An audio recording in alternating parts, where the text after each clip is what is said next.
just to make sure.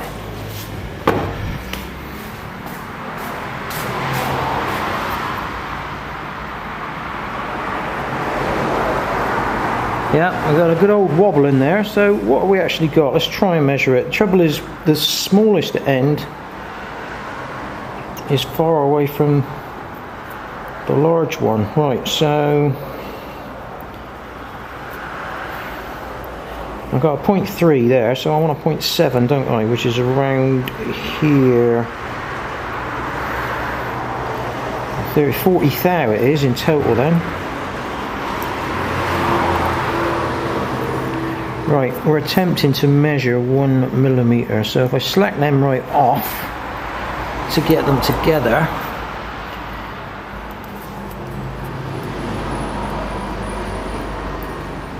I can't measure it. So it's less than 1 mil. So let's go to the 10.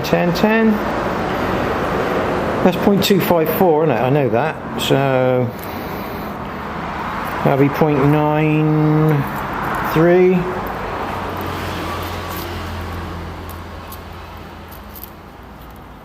He's still under. So let's try that 8 thou.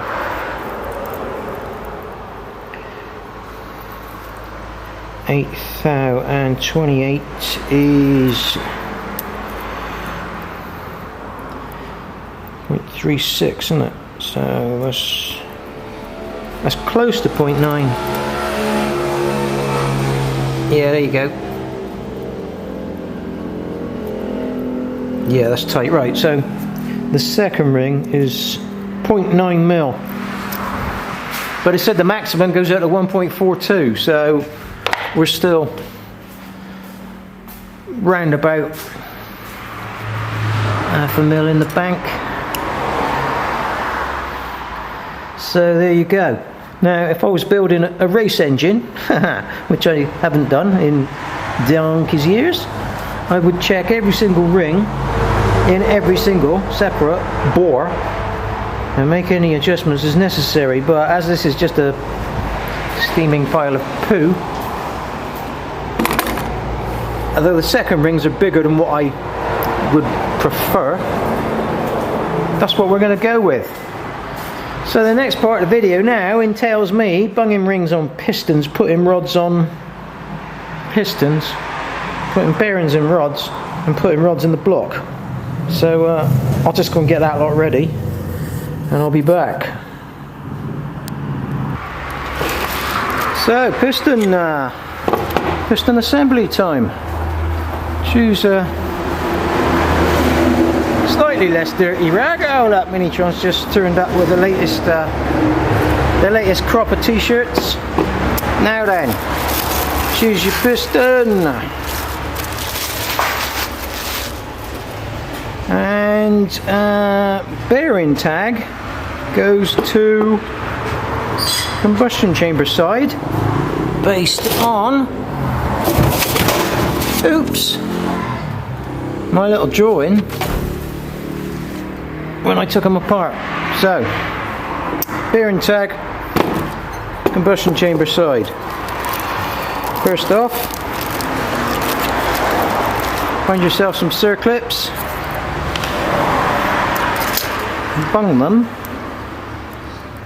in the piston. Okay, piston. Right, I always cover these with me finger, just in case we get any excitement. Right, that one's not snapped right in the hole. I could do it with the pin, or I can just take another bite at it. So we'll just there you go. I like to have the gaps facing down.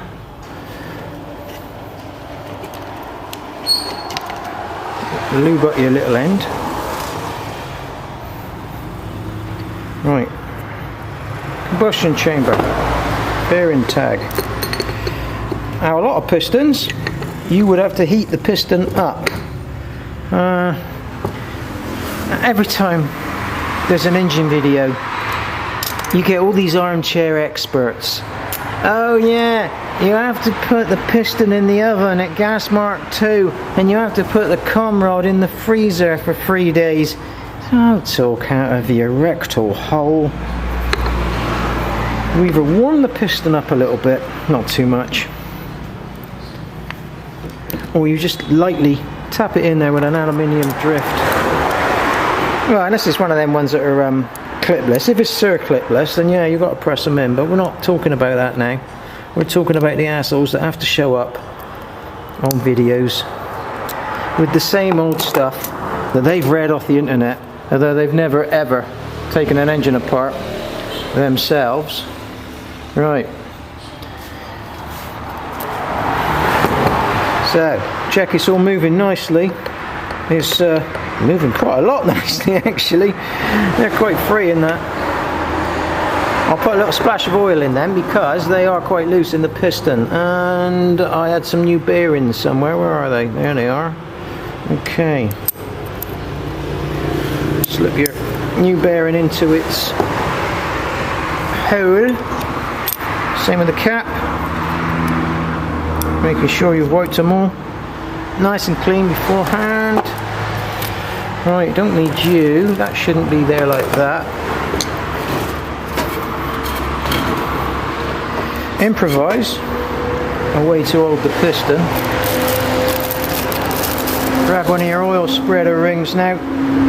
This is like old wives' tales, but I don't like to put the joiner on a thrust side, so I just position it there, and your oil ring. I'm just rechecking these to make sure that they aren't top and bottom. Nah, they are uniform. Right, these you place on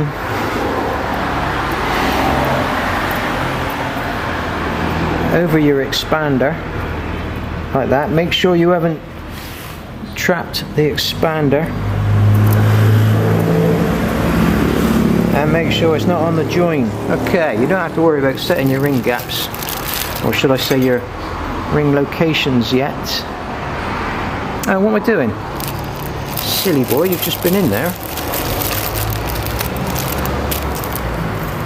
Right, 2T, right in going up. Now,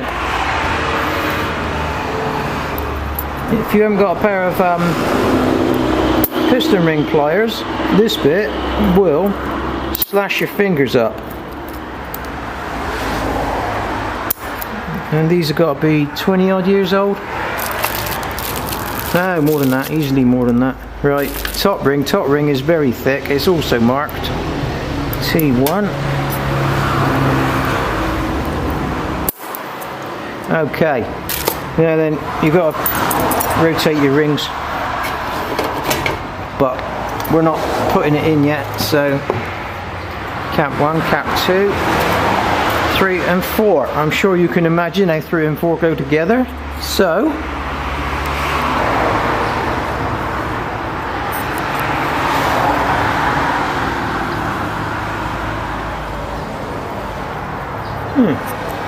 surprisingly enough, that is recording and I didn't hear it record. I reckon it's time for some fun. Right, let's take piston numero uno and just double check we got, I don't even know why I'm doing this because it's second nature, but that is the right cap. Just place that there, move that there. Come back here. Okay, so it's time to pop the piston in the hole. Now, what we need to do before we fire it in there is get some of this gasohol safe fuel pipe, which is about as safe from gasohol as a 9-year-old is. Oh no, I better not go there, had I really? not very safe, put it that way. And I'm sure David Williams is a nice guy. Right, if we put this on the rod bolts, it should manage to find its way down the bottom without smashing up the crankshaft. Right, next up we want a bit of lubrication, and we want that all over the bloody place in that bore. So we'll bang it in like that. Now we will